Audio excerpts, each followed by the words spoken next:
You wanted the best. You've got the best podcast. The hottest podcast in the world. The Chris Voss Show, the preeminent podcast with guests so smart you may experience serious brain bleed. The CEOs, authors, thought leaders, visionaries, and motivators. Get ready. Strap yourself in. Keep your hands, arms, and legs inside the vehicle at all times, because you're about to go on a monster education roller coaster with your brain. Now, here's your host, Chris Voss. Hi, folks. Chris Voss here from the ChrisVossShow.com. There you go, ladies and gentlemen. There are ladies, things that makes official. Welcome to the big show. As always, the Chris Voss Show. It's a family that loves you and brings on the most wonderful guests, minds, people who share their stories, their journeys of life, and all the things that can make your life better, entertain you. And if you're not entertained, damn it, we'll see the box office for a receipt, because the show's free, damn it. What do you want from us? Jesus, people. 16 years, 2,400 episodes, we've been bringing the Chris Voss Show, and we're just going to keep bringing you more because we're out of work and we live in a van down by the river. Anyway, we have an amazing gentleman on the show, and he is not out of work and doesn't live down by a van in the river like I do. He is a novelist who has written his book August 29th, 2024. It is called The Color Cult. John Martin Tilley joins us in the show. We're going to get into it with him, some of his insights and some of the work and art he does with his life. The Color Cult is written by John Martin Tilley. He was born and raised in Kearney, Nebraska. Did I get that right, John? Did I pronounce that right? That's Kearney, but it's weird. Yeah. There you go. Kearney, Nebraska. I learn new things on the show every day. He is the editor-in-chief of Humphrey Magazine, a magazine of decadent whimsy. And now I'm hungry for dessert. Anytime I hear the word decadent, I think of, some sort of dessert. Anyway, John, welcome to the show. How are you? I'm good. Thank you for having me. Thank you for coming. Give us your .coms. Where do you want people to get to know you better on the interwebs there in the sky? Oh, my main one would probably be humphrey.magazine.com. That's my big one. And I guess that's pretty much it. There you go. So give us a 30,000 overview. What's inside your new book? The book. Okay, The Color Cult. It is about a guy who kind of goes crazy and becomes known as the crime artist in Lincoln, Nebraska. And he is doing these sort of weird, crazy, like performance art pieces that are actually, or they're crimes, but they're performance art pieces. So like he'll, instead of robbing the bank, he'll blow up a can of paint in the bank vault or something like that are like these weird crime statements. And then he meets this this pair of weirdos kind of, and it's this girl and then this kind of this androgynous gay guy who work at this gas station, and he goes in to rob the gas station. They want to join his cause, and he's like, no, it's my thing, leave me alone. And he's kind of happy, and and they slip a lit cigarette down the gas nozzle and blow up the gas station, and they've now joined his cause, and they're sort of running from the police and figuring out their next move. And that's sort of the snowball that rolls down the hill that is the novel. So that's how I always describe it, tell the initial setup. It sounds like a fun storyline, kind of everything and anything, and lots of crazy people, because those make for great characters, I suppose, right? Yeah, it's kind of, I wrote it in sort of a mad dash when I first moved to New York City, and it became this sort of homage to Nebraska. So it was sort of like all these little funny characters that are existing in the world of Nebraska, which is ultimately like cars and Walmart parking lots, and it's just it was funny moving to New York. I ended up writing this homage to Nebraska, but I had been writing it for a long time anyway, so it was just the last draft I had written. There you go. Well, that's I don't know how rural Kearney is, but I know parts of Nebraska are pretty rural, That must have been quite the maybe culture shock move from there to New York, maybe. Yeah, well, I always tell people I had lived in other countries before, so I had taught English as a foreign language Mm. way back. And I was just like, well, New York is still the United States, and it's not a whole nother culture, so you don't have to learn a new language. It's in the United So it was States. like, it's still the United States. Wow. Yes. There you go. Well, I guess it is still here. There you go. So you write the book, and how long did it take you to write it? It's funny. I wrote it throughout my 20s. I started it when I was probably 19 or 20 years old. And then by the time I had finished it, I was probably 28 or 29. So it took about 8 years to write. Wow. And it was a funny period because I had to sort of work in smartphones into the narrative because during that time we went from flip phones to smartphones. It was a very strange transition, and then it's even reading it now, it's again, it's an homage to Nebraska, but it's also sort of an homage to the early 2000s and like existing in a world before smartphones, which is very weird to say, but it was just like, well, it was just different. And I kept having to edit the book to fit the time because I wanted it to be current. But even after all the edits, it was like, well, I don't know. And the inclusion of this character that was very androgynous sort of preempted this whole non-binary idea. And it was like, if I were to go in and edit it even further, I would probably have to make this person non-binary. But I was just like, how many edits can I make? It was very strange. And it was less of a political thing with the non-binariness. It was more of an aesthetic thing of this person who, I was playing with drag and I was playing with gender myself. And I just pictured this there was this really interesting controversy at the time around this model named Andrzej Pajic, and he was this incredible model, but he was walking in all the women's fashion shows, and he was just beautiful. But he was walking as a woman, and fashion has always loved androgyny. And Andrzej Pajic appeared on the cover of a magazine, and Barnes and Noble said this needs to be in a black cover. This is pornography, because he was in full makeup as a woman but was shirtless. And it was very confusing. So it inspired this whole character. And I would honestly argue that was really probably one of the beginnings of this whole non-binary conversation that we're now having, with that controversy with that magazine, because the fashion world was playing with that for a long time. And anyways, I sort of just made that into a character. I said, what if this person existed in Nebraska in the middle of, you know what I mean, like working at a gas station? Like, what would that look like? And then it sort of folded into this whole contemplation of art and aesthetic and image and, beauty, etc., and all of that. How does that all fit into the Midwest? I don't know. There you go. Now, I don't know if sometimes in novels we can't give away too much of them because we want people to buy the book and read them. They're not like a historical novel or kind of knows how it ends. But where can you disclose to us where the title, The Color Cult, maybe means, or what it alludes to? Well, you have those three characters that are sort of bound together, from this initial sort of crazy, they blow up this gas station, they're on the run.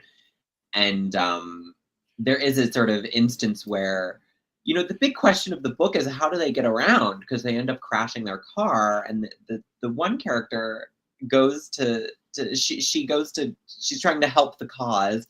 And she goes to the Walmart parking lot and she just starts, checking to see if the cars are unlocked. And she ends up getting this car and there's a little kid in the back seat.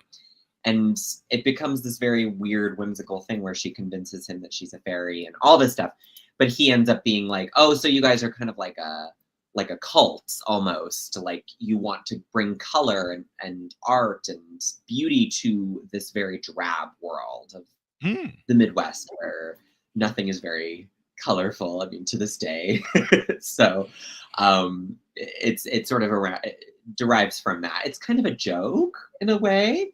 But yeah, it's this idea of being in this sort of cult, but it's sort of just the funny little the group that, and it's kind of a moniker from this precocious child. If There you go. Doesn't Well, it makes for an interesting cover.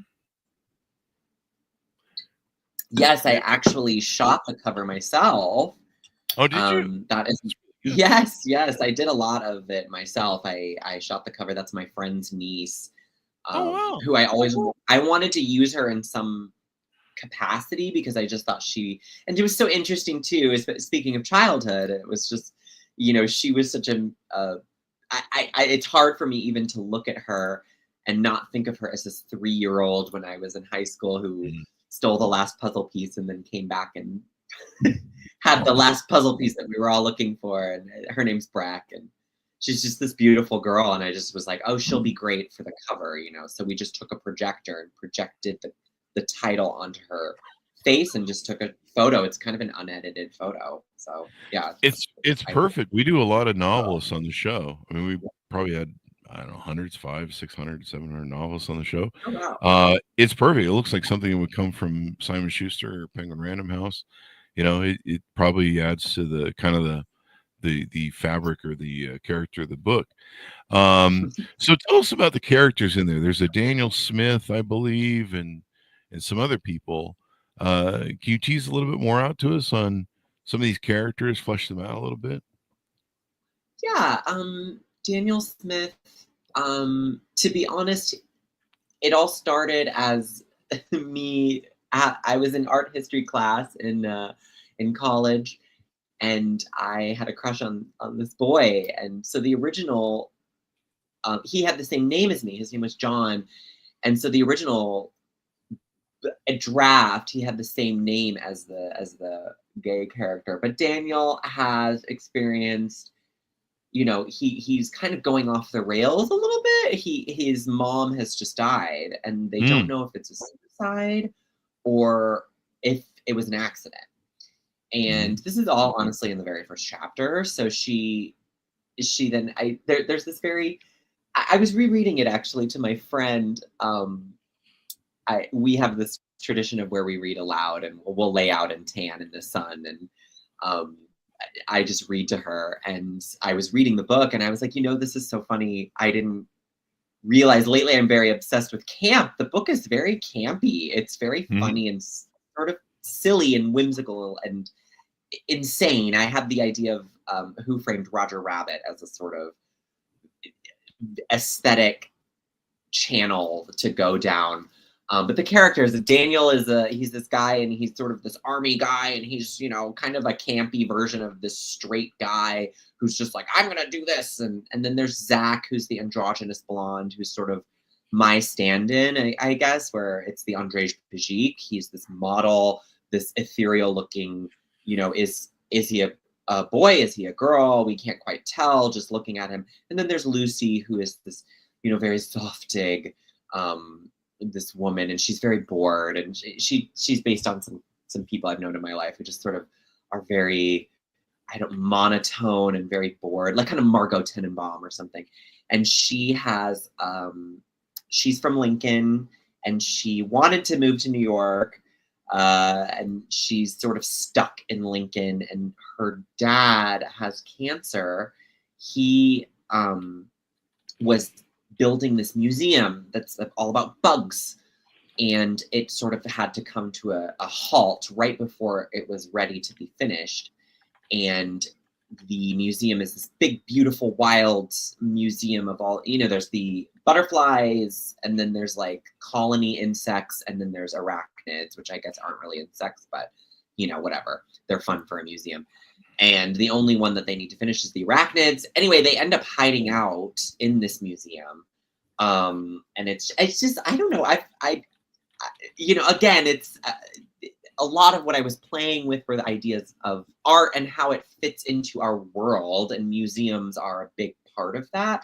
So it was kind of a funny sort of toying with how a museum functions by having these these people in this sort of abandoned museum, and that it's not even an art museum, it's bugs. So it was sort of this pointing towards the natural world or something like that, or looking closer at things, like just a bug and how beautiful a bug could be. And I don't know, I'm kind of I love bugs. So and then also Lucy has a grandmother who runs a taxi service, and she is this sort of chic older woman. Again, this was before Uber, so I pictured this woman running a taxi service, which is not uncommon in Nebraska.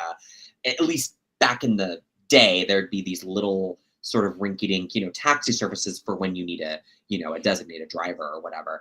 And she's this chic older woman who I'm obsessed with that type of person, this like older woman who's just very put together and chic and fabulous and wears little cardigans. And I love that sort of idea. And I'm always thinking of the entire span of a lifetime as well. So you have this older woman, and then this child who's a toddler, and you have everybody in between. And it's just, so Eleanor is sort of this cool, she gives them rides because how are they going to get around? They wreck the car right off the bat. So she's sort of their link to the outside world, and she sort of understands what they're doing because she's, participated in the 60s revolutions and stuff like that. So and then there's a sort of a madcap ragtag bag of weirdos that you would sort of run into in Nebraska or anywhere really. They're just American characters, I suppose. American weirdos. Yeah, or not even weirdos, just people, just funny. It's interesting, the character peoples. Maybe that could be a title for your next book, American Weirdos. I don't know. Sounded like a good I mean, I don't. It could be. I don't know. You never know. So, were there any real people or events maybe from your life and your journey that you kind of put in the book, and they maybe inspired you or became characters? I know one novelist we have on the show. She puts in and kills off characters that piss her off in real life. Well, I don't know. Well, actually, yeah. I mean, it's kind of funny. The child that she accidentally, kidnaps when she steals the car. I have this nephew, and he is very he's really unique. He's very precocious, and he it's hard to describe because he's almost like he was just at such a high level very, very, very early. Like he could remember things from when he was like 1, when he was like 2 or 3, and he just had this very intense memory. He learned how to speak very early. Like he was speaking full sentences by 2. He was very precocious, so he kind of crept his way into the novel. So I ended up having this young child who's very precocious. And I was like, oh, that's Landon, my nephew. It was kind of funny because I sort of watched him grow up, and sort of, I like to think I helped, where I could. I was sort of the third parent for Landon when I was here in Nebraska. And he was just so funny and strange. And it's just, I love the mind of a child because they're so open and they really believe in this magic. And I was trying to tap into that with the book, where for a moment, she sort of convinces him that she really is from another world or something like that. And she builds this kind of fantasy, which children really do sort of buy into, which I love. So I'm always trying to tap into that. I've been told I'm very, very childlike. I mean, Humphrey magazine is very child. That's my other project, of course, and it's very childlike. And tell us about that. Tell us about that. Oh, Humphrey. So, well, the fantasy is that Humphrey started his own magazine. He's my cat. Actually, I have one of the editors right here. So all the editors are puppets. I wasn't even planning on bringing him on the show. So this is one of the puppets. He's our literature editor. He's like, no, is that Humphrey, or is Humphrey? No, this is Cowboy. He's Cowboy Book. Oh, Humphrey's my cat. Humphrey's my cat. Right. He started the magazine, and all the editors are puppets. And that's Cowboy. He is the literature editor. He's Southern. And then we have Auntie for fashion and the Art Fart for art. So yeah. And then each physical issue, I'm really focused on print because I love print. I'm like, bring back print. I love print. Yeah. Is very focused on like a theme. So our upcoming theme is fake. But we've done fame, luxury, and body. So this will be issue number 4 that I'm working on. Yeah. There you go. So you have 4 issues out now with the magazine. Well, I'm almost done with 4. Yeah. Okay. Yeah. How can people subscribe to it or, get it? It's kind of, well, the next issue is, supposed to be in Barnes and Noble. So hopefully that works out. It is available on my website. It's on humphrey.magazine.com. I'm kind of focusing it as more of like each one is an individual sort of art object, kind of like Toilet Paper Magazine, which I'm a big.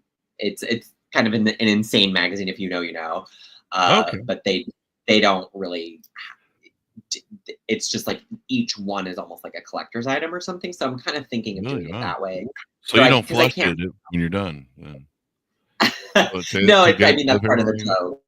Yeah, I was thinking Toilet Paper Magazine in my joke head. I'm like, so do you read it and then you use the pages for toilet paper? They would love that, honestly. They love that. But I mean, honestly, like a lot of advertising now is sort of inspired by toilet paper. It's a very influential magazine within like the art and fashion world. Yeah. There you go. Look it up. It's very cool. Okay. Our art and fashion. Very cool. So if you could leave people that read your work with one message, what would it be? Oh gosh. I guess what I would say is, that I always say I'm very serious about being silly. So I always say, if you're going to take something away, it's that play and playfulness and whimsy are important and that we need it. And frivolity is not actually that frivolous, like I love the idea of, we sometimes, and then that's what the whole book is about, really. It's about yearning for beauty in a place that is very empty and very almost like a blank page. So it's kind of like, yeah, be serious about being silly. Have fun. Like, have fun. Experience joy where you can, because that's all there really is. That's, I guess that I hope maybe, that's what. Certainly beats depression and darkness and stuff. I mean, people like that. Right. Just be whimsical, be crazy. Yeah. Enjoy life. Take some time to look around. Do something crazy. Yeah. Be silly. Paint your face blue. I don't care. Sometimes I drink water and I put some Mio in it. I like living on the edge. I put that, put the flavoring in there. And it's got some caffeine in it. Boy, I'm on the edge right there. That's. I mean, you're really playing with fire. I'm pushing it. Yeah, pushing it. I'm 57. You gotta watch what you push. Oh, you don't look a day over 56. Oh, well, God bless you. The what was the other question I had for you here?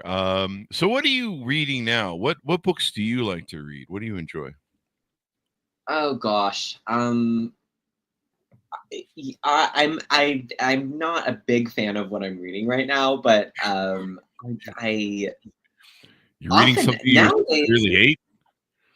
I mean, honestly, I have it right here. It's called Little Man, What Now? And it's this very, it's a cute, here, I have it. This is the cover. My friend gave it to me. And it's actually, I believe it was published in Germany during the Nazi regime. So you have these Nazis that are characters, and it's kind of like they're just living. It's just a man and a wife trying to get by and watching it's kind of pre-Nazi era. So it's, the look before, one of the main causes of Nazism was the economic downfall of Germany. People were starving. So that's kind of what the book is about, is this couple sort of caught in this downward spiral of the economy, and it kind of sucks. But it's very cheerful and funny at the same time. It's kind of a funny book. I don't go in for, I don't love dipping into I've definitely put a moratorium on like Nazi literature because I'm just like, I don't want to read about it. I'm sick of it. I get it. I get what happened. But this is a very strange book from within that time period. Very, very interesting. But usually I'm very snobbish about what I read, honestly. But I guess I follow literary worlds or something. I was really into Katie Kitamura recently, who wrote Audition. I might write a review for that for Humphrey. Who else was it? Harry. I want to say Hari Kunzru is a genius. I mean, he's absolutely insane. I can't even get over. He's become one of my. I mean, he's probably one of the most important novelists living today. Him and probably Zadie Smith, and they're both British. So he's a genius. He just wrote Blue Ruin, which was a really great read of the art world. Absolutely incredible book. And then White Tears, of course, which was, in my opinion, should be required reading for everybody. Like, you should read White Tears. It's really amazing. It's a very good, it's kind of like the last word on race relations in the United States. And it's written by a British Indian man, like absolutely incredible. And it's from the angle of blues music, which is a really great angle to approach the slave narrative of, the Black experience in the United States and then the white appropriation thereof. It's incredible. So it's a really, really beautiful, incredible book that starts out and is very much about music. Amazing book. Absolutely incredible. But yeah, I'm always reading stuff these days because of Humphrey. So, I've got to, me and Cowboy, we've got to read our books. So you got to stay up on the books. Yes, because I have to write all my book reviews, even though it's my least favorite thing to do. Yeah. Well, books on Nazis, that's so 2025 right now. So well, it's not even, but that's the thing, is it's not about Nazis. It's just from the era. Yeah. From the era. So there's just casually Nazi characters because it's written during that period. It was published in like 1915 or something like that, or 1920 in Germany. So it's like there's just casually mention of Nazis. I don't think they knew what was coming quite yet. So it was like, it's really, this classic 1933 novel provides a vivid picture of life in Germany just before Hitler's takeover. Yeah. It's like right before it all hit the fan. So it's like, the Nazi party and the Communist Party and like blah, blah, blah. It's weird. It's a weird little book. My friend gave it to me. She's like, it's kind of funny and sweet, actually. It's a sweet, it's just about survival. I should read it and figure out what 2026 is going to be like. Anyway, I'm just kidding. I mean, it's a weird time right now. It's honestly kind of similar, where it's like, you have an economic spiral, and people are just trying to survive. So there you go. Last question: why do you feel art is connected to chaos, or do you feel that way? The PR company sent me that question for you, so I'm not sure if it's set up. No, I remember that question. Art and chaos. I think anyone who is an artist is a little chaotic, and there's a sort of you're touched into something that is a little crazy. I think art almost encourages a little bit of letting go of control in order to be in touch with the muse, so you're just kind of like almost at the mercy of something beyond you. So whether we want to call that chaos or the muse or nature or something, I've been thinking a lot about order and chaos, because what is chaos? Chaos is kind of just the natural world, entropy. Things are always trying to tear things apart. And that's what artists do. They sort of look at something and they frame it in a way that makes you tear it apart or think about it in a new way or look at it from a new angle. And they're sort of looking at the world we live in and saying, well, what is this world and why is it the way it is? And with that comes a little bit of chaos, a little bit of, when you start to rip the seams apart on the world, Pandora's box happens, and that's how it is. So I guess that's a little bit. Yeah, definitely. Art imitates life, and that's kind of how life is. There's a lot of chaos going on. Yeah, I mean, really, yeah, life is chaos, ultimately. You should see my bank account. It's hard to keep it together. It's hard. Joke kind of fell flat, didn't it? You should see my negative bank account. Maybe it's funnier if I say negative bank account. There you go. I think that works. Anyway, so give us your final pitch out. Tell people where they can order the book, where they can get to know your magazine better.coms and all that good stuff. Well, the book is very easy to find. It's on Amazon and everything. You can just Google The Color Cult, or my name. The magazine, Humphrey Magazine, is also very easy to find if you just Google it or go to humphrey.com. I'm also very easy to find. And that's pretty much it. So my Instagram is Madam Starlight. That's my drag name. So yeah. There you go. Well, thank you very much for coming on the show. We really appreciate you coming and sharing the story, and we'll look forward to your next book, John. Yeah, thank you for having me. Thank you for coming. We really appreciate it. And thanks to our audience for tuning in. Pick up the book wherever fine books are sold, The Color Cult, out August 29th, 2024. Thanks to my audience for tuning in. Go to goodreads.com/Chris Voss, linkedin.com/Chris Voss. Chris Voss, one of the TikTok, any of those crazy places on the internet. Be good to each other. Stay safe. We'll see you.